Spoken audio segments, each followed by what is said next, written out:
Good morning everyone. मैं doctor Sanjeev Kumar Sunshine hospital Gachibowli Hyderabad से बोल रहा हूँ। कोरोना बढ़ने की वजह से कई ऐसे लोग हैं जो मेडिकल फैसिलिटीज के पास नहीं जा पा रहे। बुखार कॉमन हो गया है और डर बढ़ता जा रहा है। वो लोग जिनको बुखार नहीं है उनको कोरोना होने का चांस बहुत कम है, क्योंकि बगैर बुखार के कोरोना नहीं हो सकता। दूसरी चीज, जिन लोगों को बुखार नहीं है, सिर्फ डर है कि हमको कोरोना तो नहीं हो गया है, हम टेस्ट कराएं। टेस्ट कराने का कोई बेनिफिट नहीं है, क्योंकि ट्रीटमेंट कोरोना का अभी भी कोई स्पेसिफिक नहीं है। सारा ट्रीटमेंट सिर्फ सिम्टोमेटिक आपकी प्रॉब्लम्स के हिसाब से ही किया जा रहा है। इसलिए कोरोना के टेस्ट के पीछे मत भागिए। जिन लोगों को डर है कि हम कोरोना पेशेंट के पास गए थे, हमको तो नहीं हो गया, अगर आपको फीवर नहीं आ रहा तो आपको कोरोना नहीं है। अगर आपका टेस्ट भी कोरोना का पॉजिटिव आया और आपको कोई सिम्टम नहीं है तो सिर्फ 14 दिन के लिए घर में आइसोलेशन रहना बहुत जरूरी है, जिससे कि दूसरों को ना फैले। जो लोग घर पे हैं वो लोग हैंड सैनिटाइजर का या फिर घर के बने सोप्स का यूज करिए। कैसे यूज करना है, आपको सैनिटाइजर लेकर के इसको चारों तरफ रगड़ना है, इवन साबुन से भी ऐसे ही, जिससे कि कोई भी कॉर्नर ना बचे। अब ये आपका हैंड स्टेरलाइज है।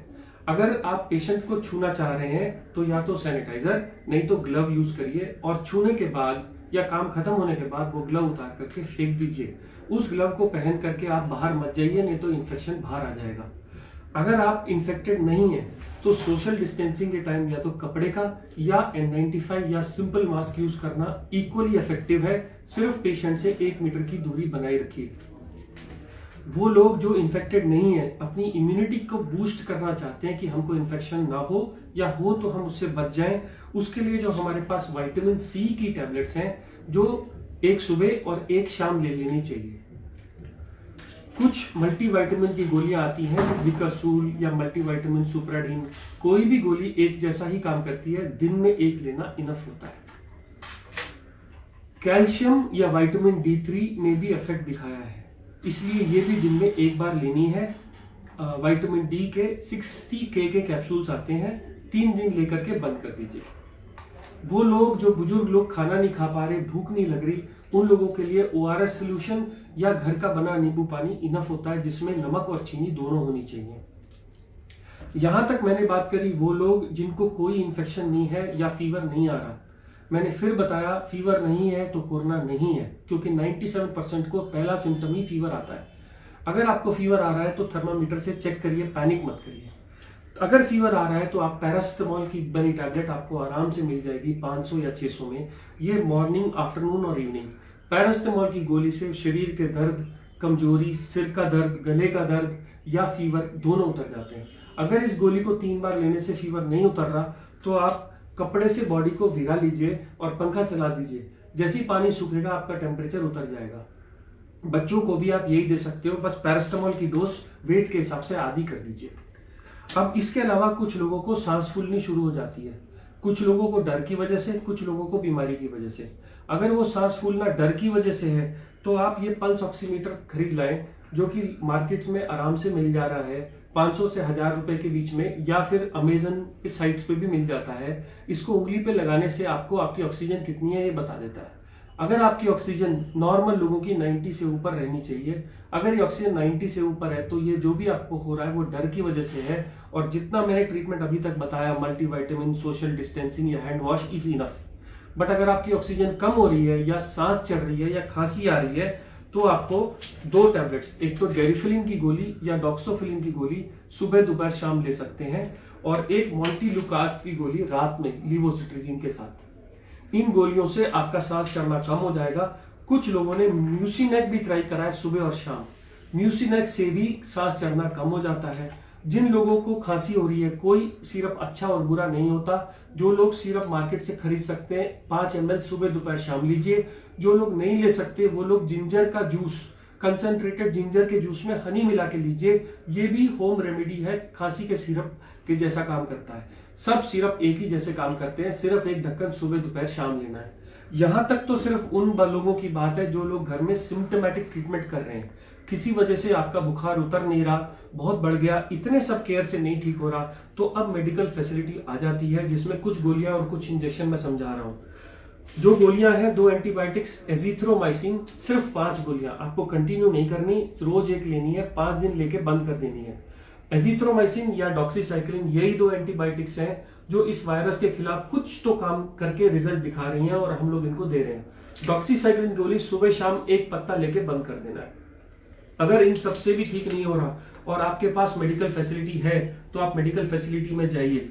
अगर ऑक्सीजन 90 से कम है तो ऑक्सीजन का सिलेंडर का इंतजाम करिए, नहीं तो अपने हॉस्पिटल पास में दिखाइए। किसी वजह से आपको हॉस्पिटल नहीं मिल रहा तो 2 और ड्रग्स हैं।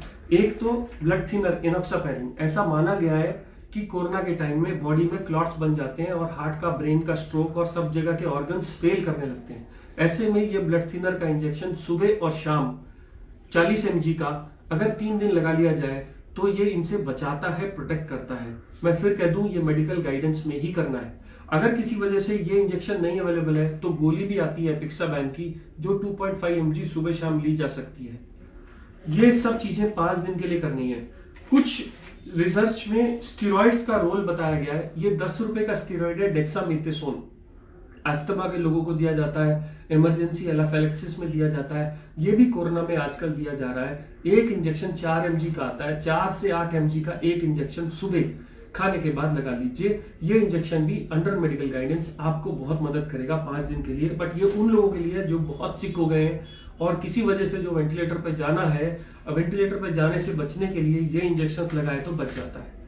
एक कोलेस्ट्रॉल की गोली एटोरवास्टैटिन 10 से 20 मिलीग्राम की गोली भी काम करती है कोरोना में, ऐसा देखा गया है। बड़ी सेफ सिंपल दवाई है, एक गोली रोज ले लीजिए, बट ये सिक लोगों के लिए ही है। और लास्ट, पानी। जो लोग बिल्कुल नहीं खाना खा रहे उनको तो चढ़ा सकते हैं, बट अब ये देखा गया है कि ज्यादा आईवी फ्लूइड देने से पेशेंट की कंडीशन खराब हो रही है, इसलिए सिर्फ पानी के ऊपर मत जाइए, कोशिश करिए इसको अवॉइड करने का। तो मैं फिर वापस आऊंगा। हम लोग जो इन्फेक्टेड नहीं है वो सिर्फ हैंड सैनिटाइजर, डिस्टेंसिंग और मास्क का यूज करेंगे। जो लोग सिर्फ इम्यूनिटी कम है, ओल्ड एज है, वो ORS सोल्यूशन, कैल्शियम, विटामिन या विटामिन C का यूज करेंगे। सब लोग घर में अगर हो सके तो पल्स ऑक्सीमीटर ला के रखिए, नहीं तो एटलीस्ट एक कम्युनिटी में एक पल्स ऑक्सीमीटर हो। ये सब लोगों के पास, सब लोगों का चेक कर सकता है। इसमें ब्लड की जरूरत नहीं होती, इसमें इंफेक्शन होने का डर नहीं होता। सिर्फ आप उंगली अपनी साबुन से धो के यूज करिए जिससे दूसरे आदमी को इन्फेक्ट ना हो। इसके अलावा घर में पैरासिटामोल, डेरिफलिन, मोन्टिलुकास्ट, म्यूसिनेक टैबलेट्स और घर के बने कफ सिरप्स, नहीं तो मार्केट के बने कफ सिरप्स। अगर इससे भी ठीक नहीं होता तो 2 एंटीबायोटिक्स, एक है डॉक्सीसाइक्लिन और एक है एजिथ्रोमाइसिन। अगर इसके बाद हॉस्पिटल की जरूरत पड़े या हॉस्पिटल ना मिले तो एक इंजेक्शन एनोक्सापैरिन और एक इंजेक्शन डेकाड्रान। यही इस वक्त हमारे पास बेसिक केयर अवेलेबल है। मेक श्योर कि ये सबके पास इंफॉर्मेशन चली जाए। आप अपनी डिसीज की सिवियरिटी के हिसाब से इसमें से ड्रग्स लेंगे। लेफ्ट साइड से राइट साइड में सिवियरिटी बढ़ती चली जाएगी। जो लोग हॉस्पिटल जा सकते हैं वो हॉस्पिटल में रहिए। जिन लोगों की ऑक्सीजन कम है वो घर में ऑक्सीजन इंतजाम करके भी ये ट्रीटमेंट शुरू कर सकते हैं। और मुझे उम्मीद है within 1 month we all will be all happy and fine. Thank you. मैं doctor Sanjeev Kumar Sunshine hospital से बोल रहा हूँ।